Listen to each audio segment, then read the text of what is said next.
A pleasure to report that Beatle Paul McCartney is alive and well, and as he puts it, unconcerned about the rumors of his death. Any parent can testify the lifestyle of the Beatles has always been somewhat different.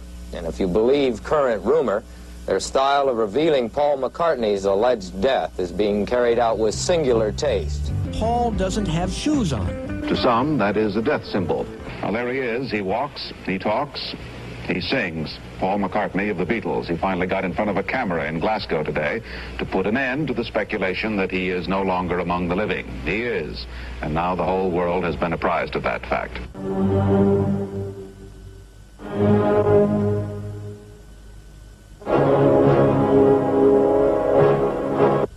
Is Paul McCartney alive or dead? Yesterday, all my troubles seem so far away. Now it looks as though they're here to stay. Oh, I believe in yesterday. James Paul McCartney was born on the 18th of June, 1942, in Liverpool. Now at the age of 27, he is either a millionaire Beatle with a beautiful wife, or he's dead and has been for about 2 years. According to the rumors, he is supposed to have died in a car crash in 1966. The controversy surrounding Paul McCartney was recently the subject of an hour-long report on radio. 5AD's Martin Smith presents the evidence. Started in Detroit. A group of university students were playing tapes backwards and forwards, different speeds. They gave their evidence to a disc jockey in Detroit. His name was Russ Gibb, and together, collectively, they thought Paul McCartney had died. I understand they still do. So people throughout the world then started to think, well, what has happened? The Beatles have made no live appearances for 3 years. There have been no records for a certain period of time in 1966, when Paul was supposed to have died. I understand he went to Africa at the time, but maybe he did have an accident of some sort. Anyway, the first record that came out after the lull of activity from Apple Records was Strawberry Fields Forever, which I understand Strawberry Fields is a graveyard on a hillside in Liverpool. Other people have told me it's an orphanage down the road from where John Lennon lived, but I think we're both right. I think if they check up as well, Strawberry Fields is definitely a cemetery overlooking Liverpool. The first LP to come out about the same time as Strawberry Fields was the Sgt. Pepper album. The cover of this, as well as some of the songs on it, is very interesting. If you look at the minute detail which is on there, you can find that the Beatles are actually gathered around what looks like a grave. This could be the grave they buried their old Sound of Music in, but it could be the grave that they buried Paul in. He's standing head and shoulders above the rest. He's meant to be a lot shorter.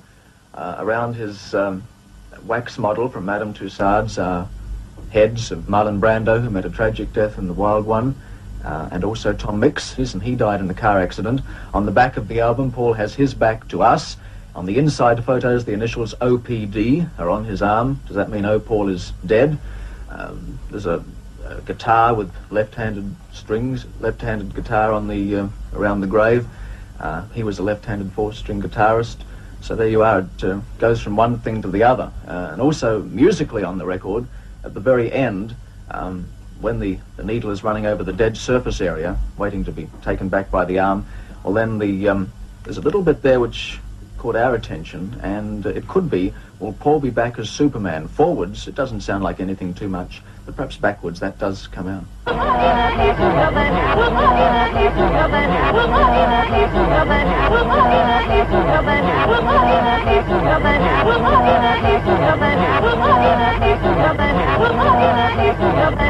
There are certain things on the Magical Mystery Tour album as well, visually and music-wise, which proved interesting. For instance, you can look at some of the photos. We were just mentioning Superman. There's a photo in there of Paul as Superman, with Superman at the driving wheel. Paul thought he was the driver. There's also a couple of shots of Paul without his shoes on, which is the mark of a corpse in Italy. His shoes are to the side of him. And the last album, which has been released here in Australia, the Abbey Road album, probably musically we haven't been able to find too much yet. People have read certain things into certain tracks so far. But certainly the cover is rather fascinating. You have the four Beatles walking across Abbey Road, which is where the EMI recording studios are in London, where they record. John Lennon is dressed as a religious figure. Following him is Ringo. He's dressed as an undertaker. Then you've got McCartney. He's out of step and barefoot and dressed in a normal suit, the mark of the corpse again. And then follows up George Harrison as a kind of hippie gravedigger dressed in jeans. Whether this has any significance, I don't know. My theory is, for what it's worth, that Paul was close to dying at some stage, and now, when it's all over and he is better, they, and especially John Lennon, who is known to have this cynical mind, can look back on it and make one big joke out of it. I told you about the war is a mean man. You know that we're as close as can be, man. Well, here's another clue for you all. The walrus was Paul.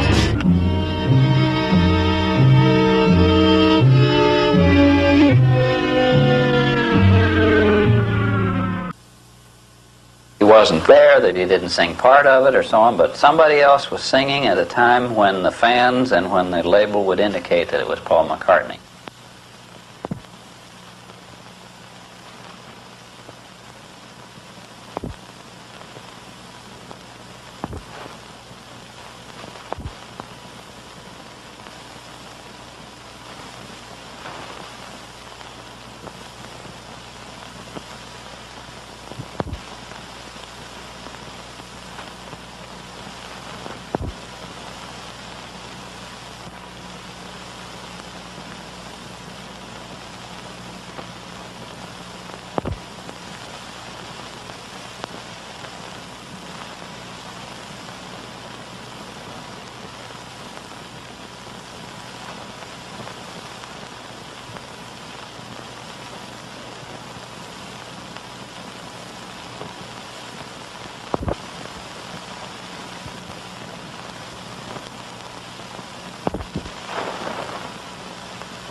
There are two Paul McCartneys. There are two Paul McCartneys. There are two Paul McCartneys.